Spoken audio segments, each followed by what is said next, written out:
A man in San Marcos runs a car dealership and repair shop in his backyard. Now he helps run the city. He was sworn in as a city council member last night. Another council member is requesting an investigation to find out if the city is failing to enforce code violations. KXAN investigator Jody Barr looks into questions about this position of power. The allegations are that a re-elected councilman's operating an illegal car dealership right in the middle of a city neighborhood. It's something the city spent 4 years investigating. I was in a too big of a rush and a tire hit right here on the yard. That one poor parking job earned Richard File a visit from San Marcos code enforcement officers. It was just one of 14 visits to his Hilltop Road home in the last 2 years. This was thrown out.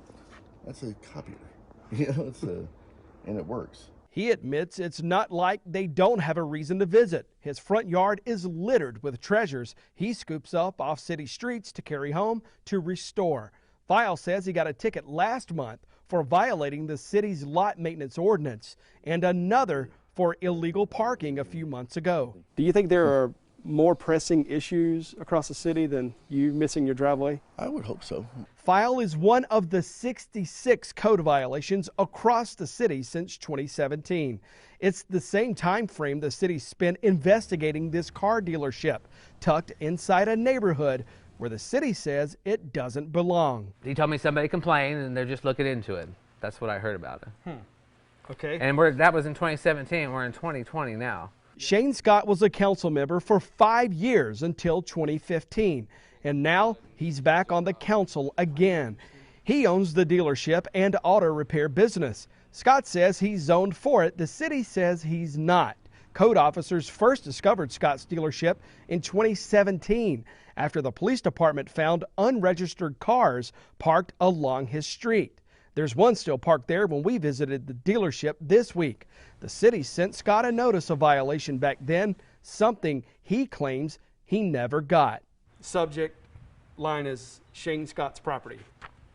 Yeah, I haven't heard anything. Yeah. We obtained internal city emails detailing what the city of San Marcos did with the violation over the past 4 years.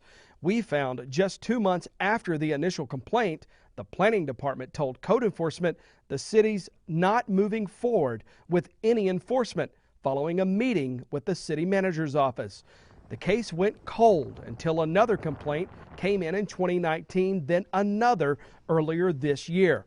The emails show the city's code enforcement office wanted to prosecute Scott and others in his neighborhood, but couldn't, with one staffer writing, "We are unable to conduct any code compliance in his neighborhood because all of his neighbors know he is in violation." And sure enough, it's, now here in broad daylight, that they were seemingly intentionally not pursuing a code enforcement violation against a former city councilman. Councilman Maxfield Baker was the only member of council to agree to interview with us. Baker asked the mayor and city manager to put the Shane Scott investigation on the agenda and open an investigation into why the city spent years on this. Neither, he says, agreed to do so. The reason that this has been prevented, at least from being resolved in nearly 4 years, you believe there's something inside the city that needs to be investigated? Those emails make it pretty clear that there was a staff member waving her hands, trying to do everything they could to bring this to account and to make sure that, as part of code enforcement, that they're doing their job in an equitable fashion. And the emails you sent us corroborate the fact that they haven't been willing to do that. Well, neither the mayor nor the city manager would agree to interview with us. Instead, the city issued a statement confirming the city is still reviewing what to do here and that it's no closer to deciding whether it'll carry out an enforcement action against the councilman. The city also has not given us a timeline on when it plans to finish its 4-year-long review. Jody Barr, KXAN Investigates. Do you have something you want us to look into? We want to hear from you. You can email us at reportit@kxan.com.